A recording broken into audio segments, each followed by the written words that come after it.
جب آپ سب کے لیے ایکسیپٹیبل ہوتے ہیں، سب کے لیے آپ قابل قبول ہوتے ہیں، آپ پارٹی نہیں ہوتے اور آپ تمام فریقین کے ساتھ ایک رابطہ رکھتے ہیں۔ اب قطر کی ثالثی کی جو تاریخ ہے، امریکہ کے لیے قطر کی بھی بڑی امپورٹنس ہے۔ جو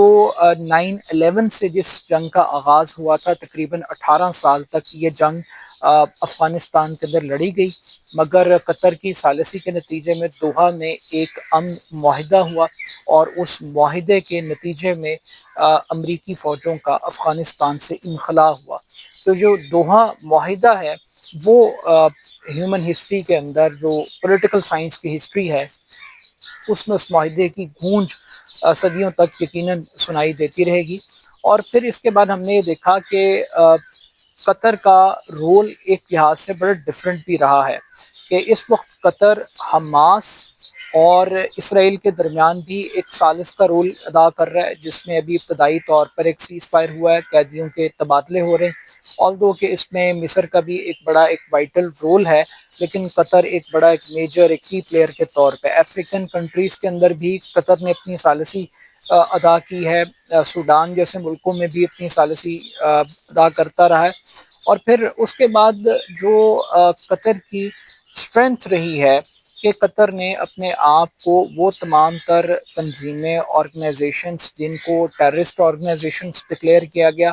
یا ہارڈ کور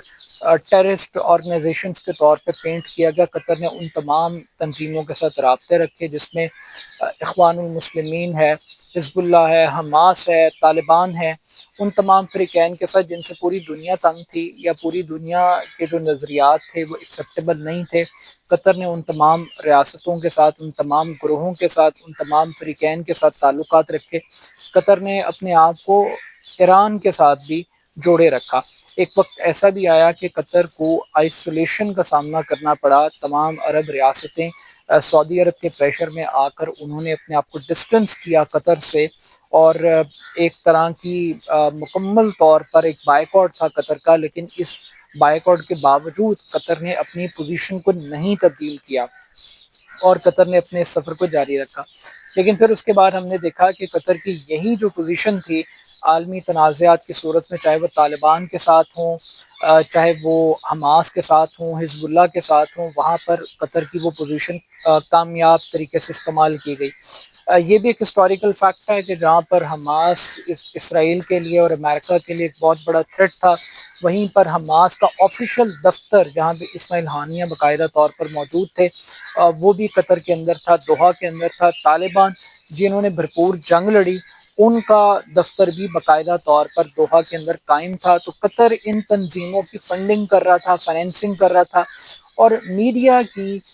دور میں جو ایک انٹرنیشنل سٹینڈرڈ کا پوری دنیا کے اندر ایک انگلش چینل جس پر اپنا لوہا منوایا، الجزیرہ، وہ بھی قطر کا پروجیکٹ تھا، تو اس کے اوپر بھی بڑا پریشر تھا قطر کو کہ کسی طریقے سے وہ اس پورے معاملے کو بند کر دے اور ختم کر دے، لیکن سٹل اس کے باوجود قطر نے اپنی پوزیشن کو ختم نہیں کیا۔ اب سعودی عرب اور قطر یہ دونوں ملک اپنی اکانومی کے اوپر فوکس کر رہے ہیں اور ملٹیپل ایونیوز اور ملٹیپل اپرچونٹیز تلاش کر رہے ہیں پوری دنیا کے اندر،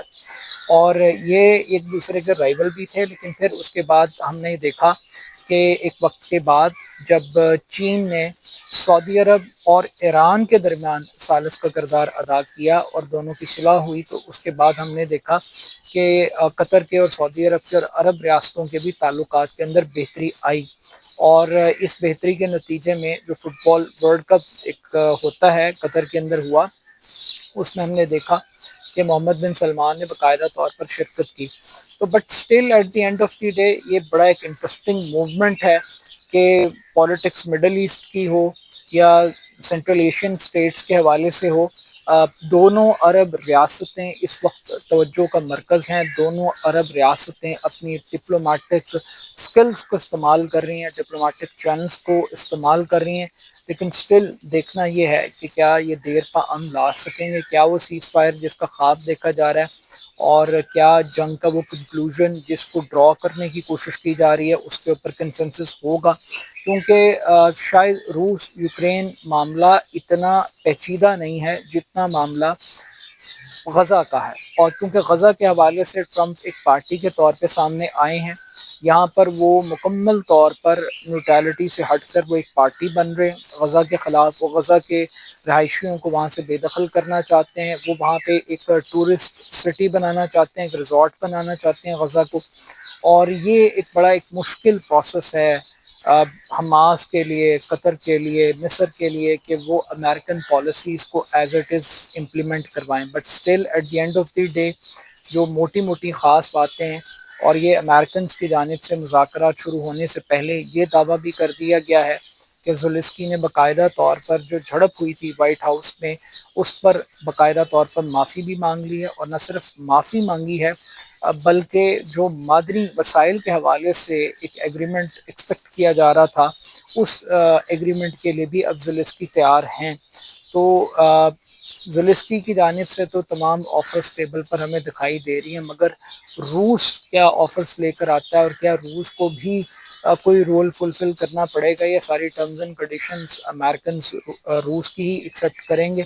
تو اپنا فیڈ بیک مجھے ضرور دیجیے گا، دیکھتے ہیں کہ ان مذاکرات کا انجام کیا ہوگا۔ بہت شکریہ، اللہ حافظ۔